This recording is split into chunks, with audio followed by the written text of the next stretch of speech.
Welcome back to Red Flags Rising. My name is Mike Hunnicky. I'm the co-chair of Hugh Hubbard & Reed's Sanctions Export Controls and AML Practice Group. With me yet again is my good friend Brent Carlson, a director at the Berkeley Research Group. Today is Thursday, August 6th, 2025.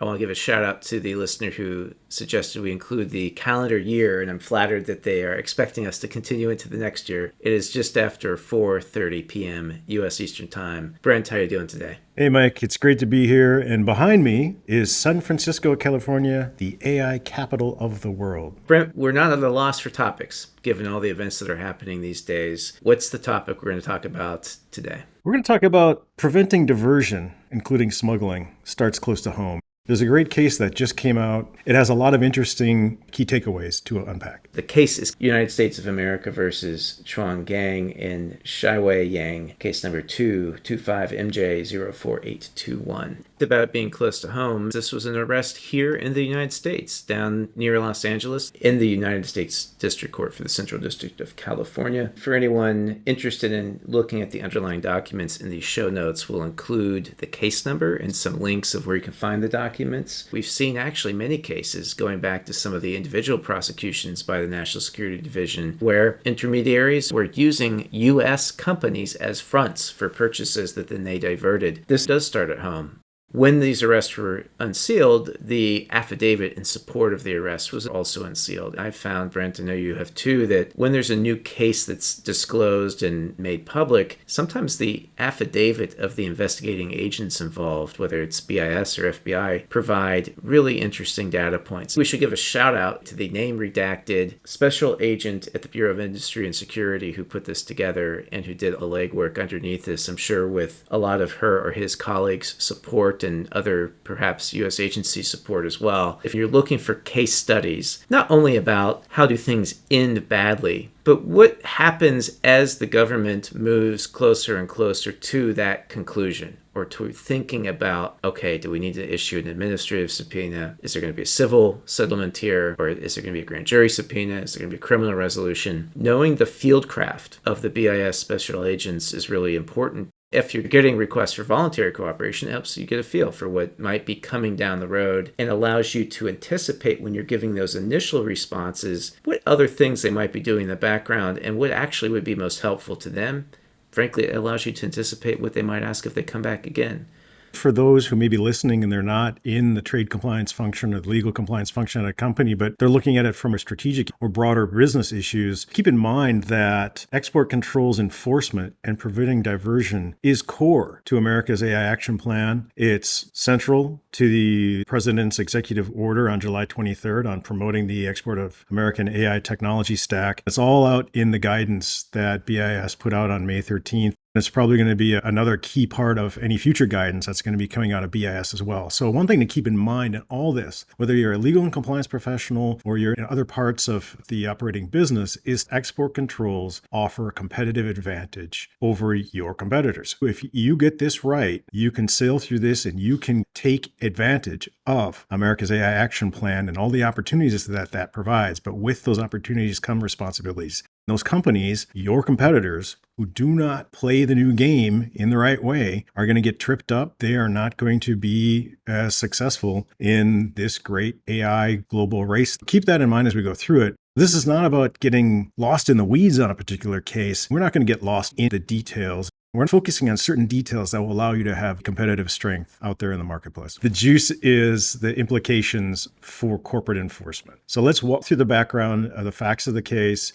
You have two PRC nationals that were living in Southern California charged with illegally shipping high-end microchips that were designed for artificial intelligence applications to China without the required export license. The chips here were NVIDIA GPUs, including the powerful H100. It's important to note right up front here that the affidavit does not have any allegations against NVIDIA. They're not involved in this at all. It was their chips that were actually going to another US company as part of their technology stack that then these individuals in Southern California were then purchasing domestically within the United States and then shipping off through Southeast Asia that then got over to China. These individuals bought these chips through a company that they set up right after the Biden administration applied export controls on advanced chips to China in October 2022. These two PRC nationals, plus one of their unnamed PRC national, set up a new Southern California company 20 days after the new export controls came in. It was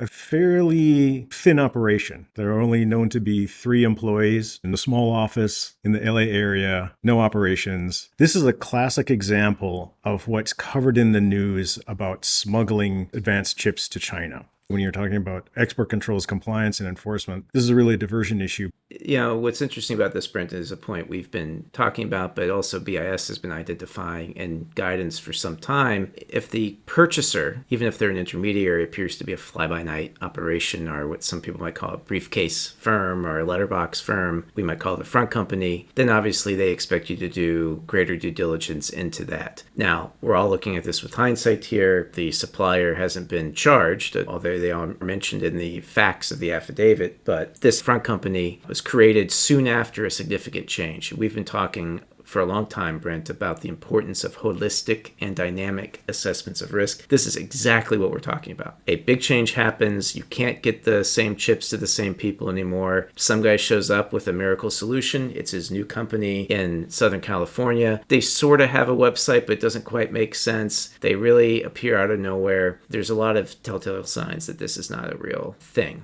One of the things that came out in the affidavit, too, is that these individuals through this company in Southern California misrepresented to the U.S. supplier who the end users were going to be in Asia. And even in the actual shipping documents themselves, they were actually different purported end users than what were represented to the U.S. supplier. But even for those ones on the shipping documents, those ended up being freight forwarders. That's a classic issue where that's not an end user. There was an example in the affidavit of the freight agent in Malaysia. Again, a fairly thin operation in a dilapidated building. Didn't really look like something that's going to be a robust customer. What's really important is how it applies to corporate compliance and enforcement. In the affidavit, the unidentified CEO of that new company down in Southern California instructed one of the accused to disassemble some equipment that had the chips in it, ship it to Malaysia, where it will be forwarded on to China. This carries some important implications on how to prevent diversion.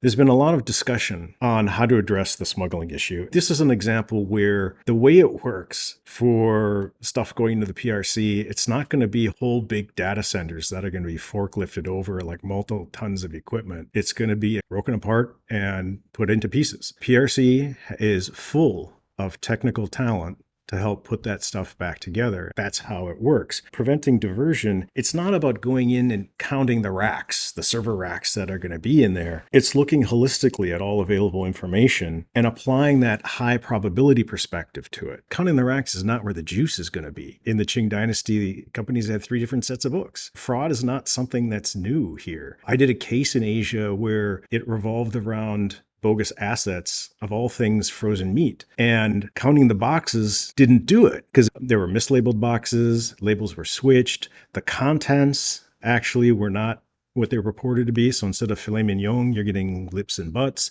It's not an issue of just counting the boxes. It's not an issue of just counting the racks. You've got to look at things holistically with all available data and information and apply that high probability perspective, which is that full definition of knowledge that we've talked about. There's also another interesting tidbit in the affidavit. As part of the investigation that the government did, they obtained the communication devices and they found some text messages. One of the text messages is from the Southern California company CEO to one of the accused. He says, quote, "Pay attention to see if there's a tracker on it. You must look carefully." The next word that's going to come up, I'm going to use a different word than what's actually here because we still have a clean rating on the show, still as of today. So we don't want to lose that. But the word rhymes with trucking. But instead of TR, replace it with an F. But I'm going to use the word trucking here. Trucking, Trump administration, who knows what they will do. If I were in government, I'd get a kick out of that one. It shows who we're up against here in all this, what they're expecting from the U.S. moves, and how unpredictable they may be. I think that's to the U.S. government's credit. It's certainly helpful to think about, okay, this was a scheme involving a lot of people, lots of front companies, buyers in China that were different than the purported end users who, by the way, were not at the addresses that they were supposed to be at and or were freight forwarders. The name of the ship to entity was United Dispatch Agent with dispatch spelled incorrectly. Even reading it phonetically, that's not an end user. It's an agent. It's somebody who's going to pick it up. The BIS agent's affidavit goes into somewhat entertaining detail about the location of the agent, its prior activities. This was a customs agent, basically, in Malaysia. It's these types of things that when you put it all together like this, it looks ridiculous and might make out a high probability case when viewed in total. The real challenge for trade compliance professionals then is to step back and say, okay, well, what could we have seen or known at the front end that might have prompted us to do the same type of deeper inquiry beyond the representations we're getting from the buyers? As we've said many times, you're looking at hundreds of thousands of customers. You cannot do an investigation into every purchaser of your product. But where something maybe is new or different around an important historical event in terms of trade flows, just like these new export controls that came in 20 days before this company was created, that might be something, especially if you're looking at your new customer onboarding process, where you may want to probe somewhat deeply into any new customer around key export controls changes that affect your products directly. This gets to some key questions that come up. It may be helpful to talk about what would be some of the red flags that would be here in the U.S. from the U.S. supplier's perspective, looking at this new company in Southern California after these export controls on China were put into effect. Let's just kind of run through them. This company in Southern California appears to be a closely held corporation with only 3 known employees. It was formed right after new export controls came into effect. There is no publicly available information about it. It didn't appear to have a website. The end users that this Southern California company represented to the U.S. supplier, one was purportedly in Singapore, one was purportedly in Japan. For the one in Singapore, that end user company didn't exist at the location provided. Per that company's website and LinkedIn page, it was described as a blockchain services provider focused on the e-cigarette industry. That's not a business that's aligned with training or developing AI models where you would need advanced AI chips. The director is a PRC Chinese national who is also a founder of several technology companies in China. There is no official email address or phone number associated with the company.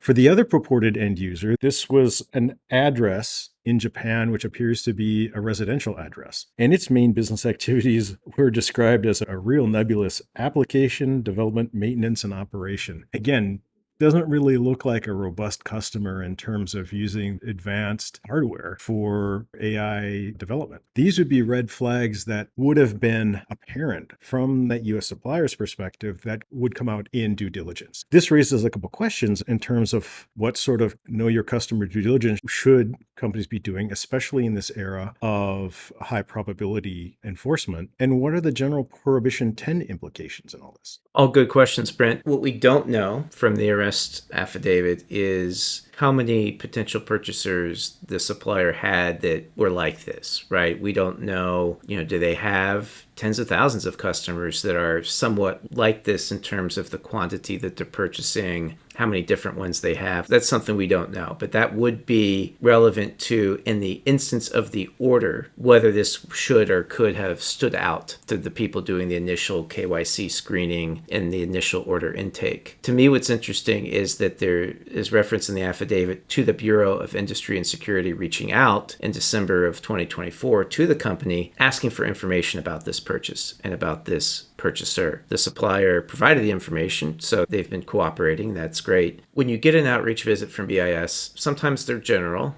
and sometimes they're very specific. We've known of some people who've been told, hey, generally we expect XYZ regime is going to be trying to buy your product, just beware. Sometimes it's a very specific request for information about a very specific customer. It's very important for any company who gets those requests not to take those as just random or to consider the matter closed just because you successfully were able to find the purchase order or whatever it might be and give the information to BIS. It's basically like someone walking into your kitchen and saying, hey, there's a puddle of water underneath the dishwasher, and then you just keep running it. you have a leak somewhere and you've had the opportunity to be cooperative in helping to identify that leak. It's very important, if it's not already been done, to go back and look and say, well, what did we miss? And without even assigning blame or judgment, put aside the word miss. Let's just say, what else should we think about doing now in case there are follow-up questions, whether it's from BIS or, in this case, this matter is now public, from reporters, from stakeholders in the company, from the board, about how are we managing these risks and how did we respond to this particular outreach. That might be an instance where, look, the shipment was sent, right? But it's a great record to be able to show later that, hey, we took on board just the fact that you, BIS, asked a question about this particular purchaser. We've done our own due diligence. We've also read the public court documents. And you know what? We checked to see if there were other similar purchasers around the same time who set up shop, trying to be the homegrown diversion hub for purchasers in China who couldn't buy these particular chips or systems anymore. That would be something that would create a very good record that you could defend yourself and your company later with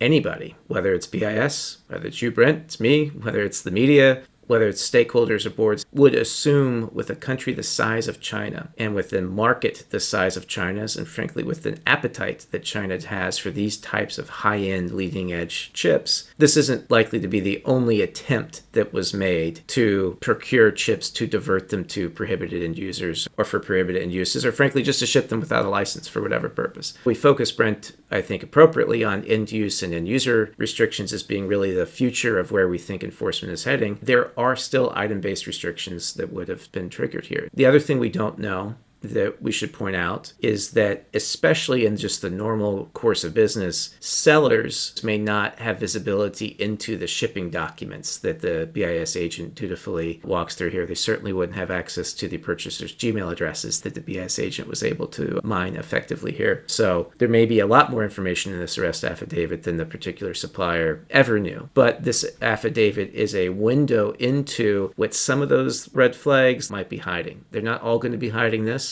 but having some system in place going forward where you can say, well, when we see things like that, this is how we're going to triage, this is how we're going to sample, this is how we're going to try to put in place a process where it's going to be a bunch of subjective judgments, you're just doing your best. But there's some demonstrable, explainable, and most importantly, defendable record that you can show to BIS if you ever have to, saying, well, yeah, we missed what you're asking us about today, but here are the 2 dozen, 3 dozen, 100 other things we stopped because we were looking at these types of risks. We just missed this particular one. You make a very good point in that companies should develop and implement a high probability protocol that we've discussed before on this show and written about elsewhere to be able to defend themselves and to be able to incorporate that full definition of knowledge under the EAR into their compliance program. That should also address some of these risks that may be coming on the domestic U.S. front as well. This is where it's a good reminder of General Prohibition 10 in here, because it may not be you, the company, selling it directly to another entity that's going to then engage in this diversion or smuggling behavior, but looking at this very carefully and with a qualitative eye, with General Prohibition 10 in mind, with the full definition of knowledge in mind, and the government's new emphasis on high probability enforcement, to be able to flag those issues. Even looking at these purported end users, okay,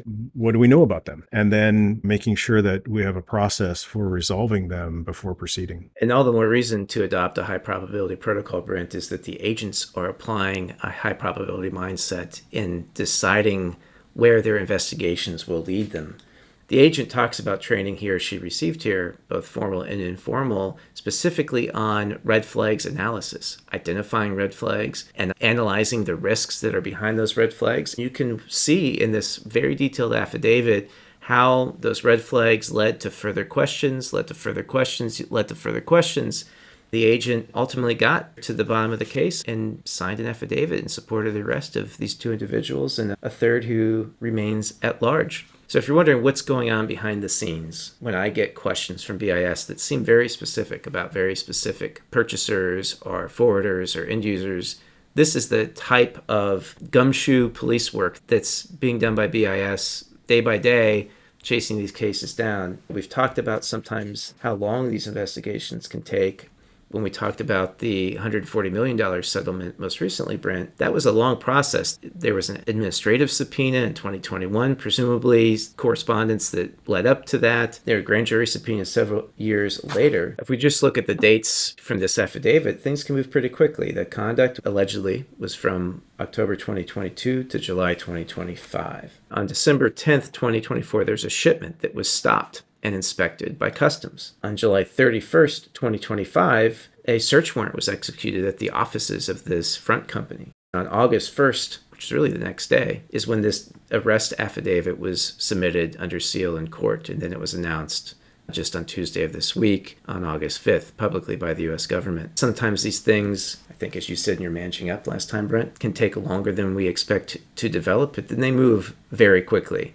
You had office search, arrest warrant, arrest, public disclosure, all within a week. All of this is going on behind the scenes all the time. If BIS enforcement officials do come at your door, cooperate and don't kick the hornet's nest, as we've talked about in a couple of our Fresh Looks articles. Consider their questions carefully and think about their questions. If you may have some export controls compliance risks or enforcement exposure yourself, address it strategically. Don't get flat-footed in reactionary mode. Those days are gone. It's important to keep that in mind, that this could be very easily lost in the news where you say, okay, 2 individuals charged for illegal export of high-end AI chips to China, and that doesn't have anything to do with us. Well, think about it from that perspective of high probability enforcement. What are the red flags that were known or knowable for our own company's people, and to evaluate what's the best approach to address those? If you read the affidavit, this is another instance of law enforcement eventually getting much, much, much greater information than private companies are ever going to have on the front end when they're doing KYC. We have the search of cell phones, we have reference to text messages, we have subpoenas to internet service providers to look not only at web-based email that these guys were using to run their business, documents stored online in the cloud showing shipments and orders and things like that. That's not to say that anyone on the front end doing a review of a new customer is going to be able to act like the police, but the risks of not having that protocol in place are that when the government does do this type of field work and comes back to you and says, how could you have missed this? They're not expecting you to have access to all this information that they have the authority to access. They are hoping that you can explain to them, what was your process for identifying risks? What have you learned because this one slipped through the cracks? How are you reacting to that going forward? That's part of the broader Department of Justice guidance, by the way, regarding the prosecution of business organizations. The Department of Justice instructs line prosecutors to evaluate how effective was the compliance program. It doesn't mean that just because there was a violation that the program is bad, but they do want to know, when there were problems, did you do a root cause analysis? And did you enhance your compliance program to remediate any problems that that root cause analysis identified? This is completely separate from whether you decide to voluntarily disclose. Whether to BIS or DOJ, you may not have anything to disclose if you're just in receipt of some questions from BIS. But that's why the program is important. It's not just a process for process's sake. It's a process to help you make subjective judgments in a defensible way, frankly, in an objective way, if that makes sense, that you can then repeat, document, and defend later. It's a brave new world. Back in the old days, this is something that could be easily missed from a company's perspective, saying, well, we're not exporting it. But go back to General Prohibition 10. Look at that. Have you looked at the compliance program and its processes and procedures?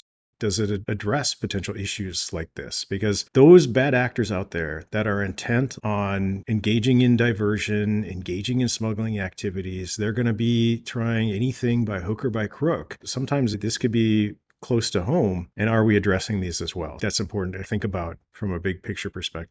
Brent, coming back to General Prohibition 10, where and how that might play in, but also some of these inchoate provisions under 764.2 that we talked about might also play in, is that if the supplier becomes aware of a high probability of a violation of the export controls, or that that has happened, and we're not saying that's what the case is here. That's not one of the allegations in the affidavit. The supplier is not charged in this case. But if there were sufficient facts to put the supplier on that level of awareness, and then they still shipped it without doing the necessary due diligence, General Prohibition 10 talks about the transfer, really anything at all related to a current, but also a past or future violation of the AR GP10, as we call it in the business, turns on knowledge. That's critical because knowledge is not just actual knowledge. It's red flags. Are you aware of red flags? This could be the type of situation where the more that the Department of Justice and the Bureau of Industry and Security are flagging these types of red flags, the less sympathetic they will be that they did not trigger that kind of high probability awareness due diligence reaction that they expect in companies.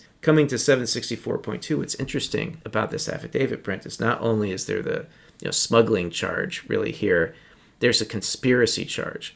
The government can always add other players to the conspiracy as their investigation progresses, including as they start talking to, and be talking more to, the two individuals that they caught. They will be now discussing with these individuals and explaining to them, or through their lawyers, well, here's how the United States sentencing guidelines work. Here's the range of years of imprisonment that you would face if you contest these charges, but we convict you of them. That sometimes causes people to plea. I mean, if you look at statistics in the United States criminal justice system, and it's a valid criticism of it, I think something like 98% of cases are resolved without a trial. There's going to be huge pressure under these structural aspects of the system for these individuals to plea. When they plea, what happens? They're going to cooperate. It's very possible that there's other players dragged into this under that conspiracy charge. And that's, again, something that BIS has the authority to do. Attempt, conspiracy, misstatements, acting with knowledge, all of these things are under those inchoate provisions under 764.2.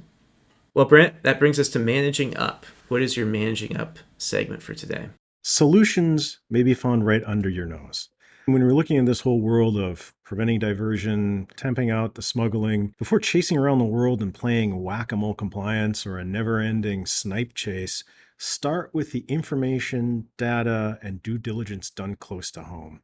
Front companies can pop up right down the road from corporate headquarters here in the US. It's important to look at things holistically instead of jumping and counting racks, or if anybody's telling you to count racks, that's not the whole picture. Look for and resolve those red flags at the origin of the transactions. Instead of, way over there, you can start at the front end. In doing so, it's going to help everybody. It's going to help us all prioritize and focus the company's compliance efforts and address issues before BIS comes out with more questions and possibly even an administrative subpoena.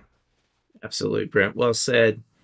One thing that keeps coming to mind too is that, as we discussed when we talked about America's AI action plan, the American government is expecting patriotism as a civic duty here of exporters. And maybe more practically speaking, they do not want to be seen as getting played for suckers or fools by the smugglers.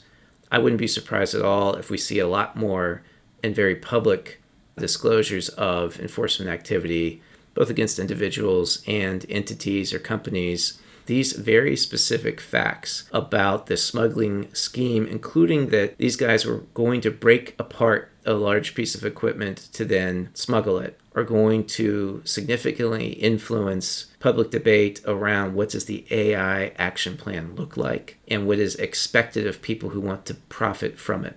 I think there's going to be a lot of political pressure in all kinds of directions every time there's one of these smuggling schemes that are busted.